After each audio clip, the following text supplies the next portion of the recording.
Assalamualaikum warahmatullahi wabarakatuh. Perkenalkan, nama saya Fitra Rizky Ardiansyah. Di sini saya akan menjelaskan pengertian oscillator dan cara kerjanya. Nah, di sini saya akan menjelaskan yang akan dibahas, yaitu pertama, apa itu oscillator, yang kedua, daftar oscillator, yang ketiga, cara kerja oscillator. Nah, apa itu oscillator?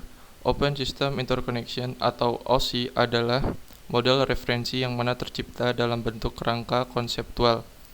Bahkan, sekarang ini ia telah menjadi suatu standar koneksi untuk sebuah komputer. Selain itu, ia diciptakan juga untuk memenuhi tujuan tertentu. Tujuan tersebut adalah supaya model OSI menjadi rujukan bagi setiap vendor ataupun developer, sehingga software dan produk yang mereka buat mempunyai sifat interpolate. Hal itu berarti pengguna tak harus melakukan upaya khusus dan mereka bisa melakukan kerjasama dengan sistem ataupun produk. Nah, di sini saya akan menjelaskan daftar oscillator. Yang pertama, physical layer. Bisa dibilang bahwa physical layer ini adalah yang paling utama. Tanggung jawabnya oscillator ini adalah dalam hal melakukan transmisi terhadap byte data. Tentu saja hal itu dilakukan dari physical layer pengirim dan ditunjukkan kepada physical layer penerima. Yang kedua, data link layer. Ketika proses transmisi data sedang berlangsung, maka akan ada potensi terjadinya kesalahan. Maka inilah yang menjadi tanggung jawab dari oscillator layanan data link layer ini, di mana tugasnya memang melakukan pemeriksaan kesalahan.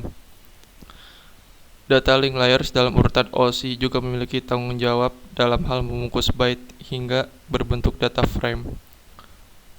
Selain itu, data link layer pun juga dapat mengelola skema pengamatan fisik. Misalnya saja seperti alamat MAC yang ada pada suatu jaringan. Yang ketiga, network layer. Di antara 7 oscillator yang ada, network layer yang memiliki tugas dalam mendefinisikan alamat IP atau yang disebut Internet Protocol. Hal ini membuat setiap komputer akhirnya dapat terhubung dengan satu jaringan. Bahkan tak hanya itu saja, network layer juga berfungsi untuk melakukan proses routing serta membuat header pada paket-paket data yang ada. Yang keempat, transport layer. Untuk pengiriman pesan antara dua atau lebih host yang ada dalam jaringan, maka inilah tanggung jawab dari transport layer. Selain itu, ia juga menangani adanya pemecahan serta penggabungan pesan, kemudian juga melakukan kontrol untuk keandalan jalur koneksi yang sudah diberikan. Yang kelima, session layer.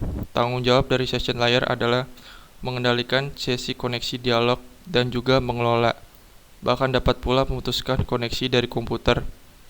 Agar bisa membentuk sesi komunikasi, maka digunakanlah sirkuit virtual yang mana dibuat oleh lapisan OSI bernama transport layer. Yang keenam, presentation layer. Melakukan definisi terhadap sinteks yang dipakai oleh host jaringan dalam berkomunikasi merupakan tugas dari presentation layer ini.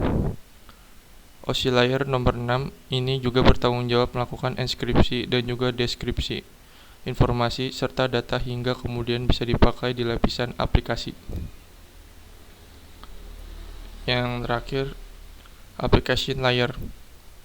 Berbicara tentang penyedia interface antara protokol jaringan pada aplikasi yang sebelumnya sudah ada di komputer. Maka ini merupakan tugas application layer. Ia juga merupakan lapisan paling atas dari model OSI dan kerap memberikan layanan yang mana begitu dibutuhkan oleh aplikasi. Nah, selain memahami tentang pengertian, kini juga akan dibahas mengenai cara kerja dari model OSI. Nah, ini adalah cara kerja oscillator. Nah, cara kerja oscillator bisa dibilang sangatlah panjang dan cukup rumit. Ambil contoh ketika Anda hendak mengirim sebuah email ke kantor lain. Berikut inilah tahapannya. Application layer mengirim data ke komputer lain. Terus presentasi layer melakukan konfirmasi email menjadi format jaringan. Selanjutnya, session layer membentuk sesi perjalanan data sampai proses pengiriman selesai dilaksanakan. Transport layer pengirim memecah data dan dikumpulkan lagi di transport layer penerima.